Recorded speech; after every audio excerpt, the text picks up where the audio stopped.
ዛሬ የምናወሳው ሰሃባ ሸሂድ ለመሆን ሙሉ ቁርጠኝነትን ያሳየው የአነስ ኢብኑ ማሊክ ረዲየላሁ ዐንሁ ታናሽ ወንድም የሆነው አልበራ ኢብኑ ማሊክ ረዲየላሁ ዐንሁ ነው።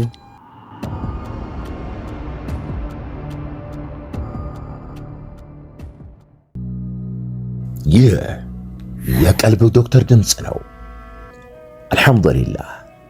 ታካሚዎቻችን የሚድኑ በእኛ ኃይል እንዳይመስሎት በአላህ ኃይል ብቻና ብቻ ነው። ከቀልብ ዶክተር ዓላማ ውስጥ የአላህን ተአምር ማንገስ ዋነኛው ነው። በየጊዜው በቀልብ ዶክተር ታክመው መዳናቸውን ማመን እስከሚያቀታቸው ሲቃይ የተናነቃቸው ሲገልጹ የአላህ ተአምር ምን ያህል የገዘፈና ግልጽ እንደሆነ ያሳየናል። ከህመም ወደ ጤነኝነት፣ ከጭንቀት ወደ ደስታ፣ ከጨለማ ወደ ብርሃን፣ ካላሰቡበት ወደ ስኬት የደረሱት በአላህ ተአምር ቢሆን እንጂ። ልብ ለአላህ እጅ የሰጠና የተናነሰ ሲሆን ግልጽ ይሆናል። አላህም እንዲህ ይለናል፣ አላህን ትገነዘቡና በእርሱም ታምኑ ዘንድ በችሎታው ላይ ያስረጅ የሆኑ ግልጽ ተአምራቶችን ያሳያቸዋል። አልበቀራ። ኑ በአላህ ቃል የአላህን ተአምር እናግስ። ሕክምና ማግኘት ሲፈልጉ ይሄንን ሊንክ ይጫኑ።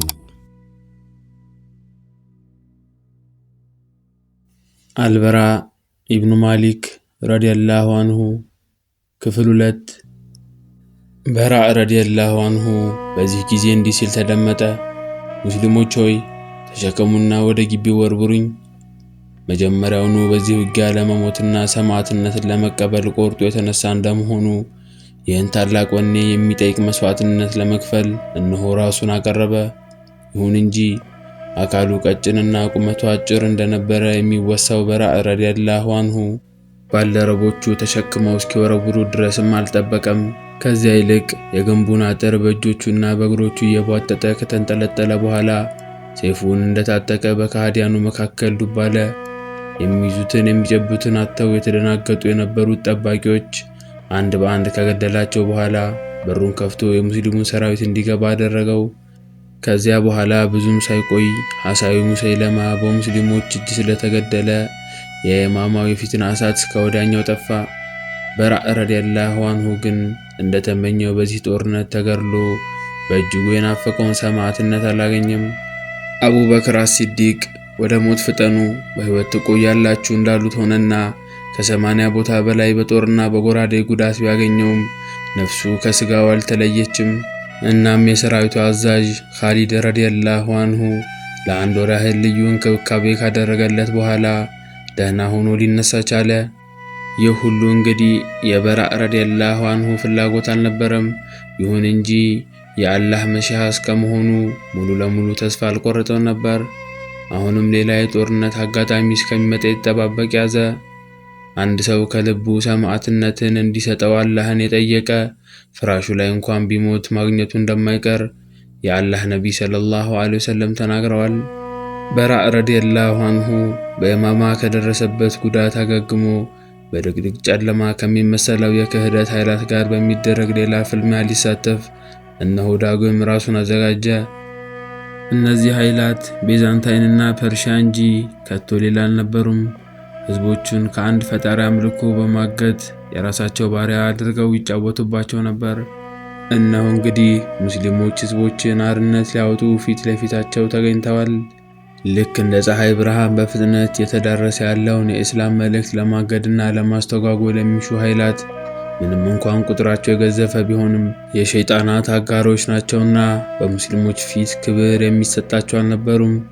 በራእ ረዲየላሁ ዐንሁና ታላቅ ወንድሙ አነስ ኢብኑ ማሊክ ረዲየላሁ ዐንሁ ወደ ኢራቅ ዘምቶ ከነዚያ ኃይላት ጋር ከሚፋለመው ሰራዊት ውስጥ አብረው ከተዋል። አንድ ቤተ መንግሥት ለመያዝ በተደረገው እጅግ እልህ አስጨራሽ ፍልሚያ አነስ ረዲየላሁ ዐንሁ በድንገት በጋለ ሜንጦ ተይዞ ሽቅብ ወደ ግንቦቹ እየተጎተተ እንደሆነ ወንድሙ በራእ ረዲየላሁ ዐንሁ ባስተዋለ ጊዜ አንዳች ማቅማማት ሳይታይበት የጋለውን ሜንጦ በእጆቹ በመያዝ እንደምንም ወንድሙን ለማትረፍ ቻለ። ይሁን እንጂ የእጆቹ ስጋዎች በሰንሰለቱ ግለቶች ጨሰው አጥንቶቹ ብቻ ቀርቶ ነበር። አሁንም የተወሰነ እንክብካቤ ከተደረገለት በኋላ መልሶ አገገመ። እዚህ ላይ አስደናቂው ነገር ሞት ናፋቂው በራእ አሁንም ከሚወደው ነገር ጋር ያለመገናኘቱ ሐቅ ነው። ይሁን እንጂ ለበራእ ረዲየላሁ ዐንሁ የሰርግ አክል የተቆጠረለት የቱስተር ውጊያ ብዙም ሳይቆይ ደረሰ። በፐርሺያ የሚገኙት የአላዋስ ሰዎች በአንድ ላይ ተሰባስበው ሙስሊሞችን ለመግጠም እየጠባበቁ ነበር። የምዕመናን አዛዥ የሆኑት ዑመር ኢብኑ አልኸጣብ ረዲየላሁ አንሁ ኩፍ ለሚገኘው ሰዓድ ኢብኑ አቢ ወቃስ ረዲየላሁ አንሁና በስራ ለሚገኙት አቡ ሙሳ አልአሽዓሪ ረዲየላሁ አንሁ ደብዳቤ በመጻፍ አላዋዝ የሚገኘው ግንባር እንዲዘምቱ አዘዟቸው። ከኹፍ የመጣው በሰዓድ ኢብኑ አቢ ወቃስ ረዲየላሁ አንሁ የሚመራው ሰራዊትና በአቡ ሙሳ አልአሽዓሪ ረዲየላሁ አንሁ የተመራው የበስራ ኃይል ግንባር ፈጥረው ወደ አልአህዋዝ ዘመቱ። አሁንም እንደ ቱስተር ሁሉ አነስ ኢብኑ ማሊክ ረዲየላሁ አንሁ ከወንድሙ በራእ ረዲየላሁ አንሁ ጋር ነበር የዘመተው። ውጊያው የተጀመረው በፍልሚያ መልክ ሲሆን በራእ ረዲየላሁ አንሁ ብቻውን ብዙ የፐርሺያ ሰዎች እንደገደለ ተወስቷል። ከዚያ ከሁለቱም በኩል በርካቶች ያለቁበት ጦርነት ተደረገ። በውጊያው መሃል የተወሰኑ ተዋጊዎች ወደ በራእ ረዲየላሁ አንሁ መጡና እንዲህ አሉት፣ የአላህ ነቢይ ሰለላሁ ዐለይሂ ወሰለም የተናገሩትን አስታውስ። ምናልባት ከእናንተ መካከል ጸጉሩ የተንጨባረረና አቧራ የለበሰ ሰዎች ግምት የማይሰጡት ሆኖም ግን አላህን ቢለምነው ዱዓው ጠብ የማይል ሰው ይኖራል። ከእነዚህ አይነት ሰዎች መካከል በራእ ኢብኑ ማሊክ ረዲየላሁ አንሁ አንዱ ነው ብለዋል። በራእ ሆይ አላህ በእነዚህ ሰዎች ላይ ድል እንዲያጎናጽፈን ለምንልን።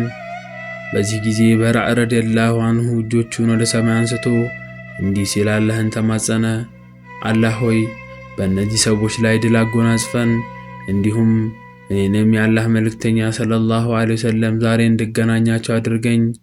ከዚያም የመሰናበቻ በሚመስል ሁኔታ ታላቅ ወንድሙን አነስ ኢብኑ ማሊክ ረዲየላሁ አንሁን ለረጅም ጊዜ ትኩር አድርጎ ተመለከተው።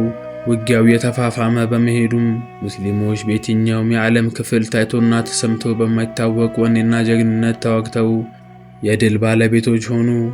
በዚያ ጦርነት በክብር የሰማዕትነት አክሊል ከደፉት መካከል በራእ ረዲየላሁ አንሁ አንዱ ነበር።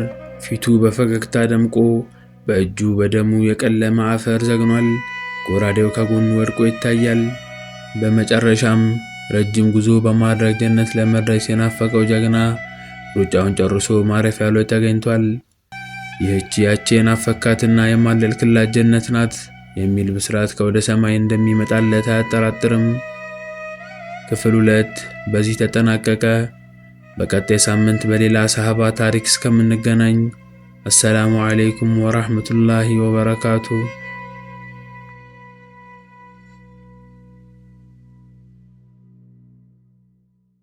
እንኳን ወደ ትክክለኛው የአፍያ መንደር በሰላም መጡ።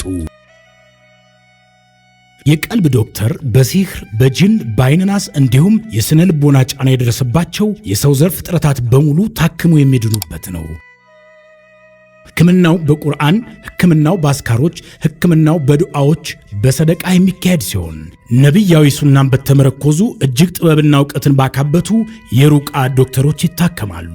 እወቁ፣ ሕክምናው ሸሪዓዊ ብቻ ነው። አያምልጦት፣ እድሉን ይጠቀሙ። ባሉበት ሆነው ራስዎን ያክሙ። ሕክምና ማግኘት ሲፈልጉ ተከታዩን ሊንክ ይጫኑ።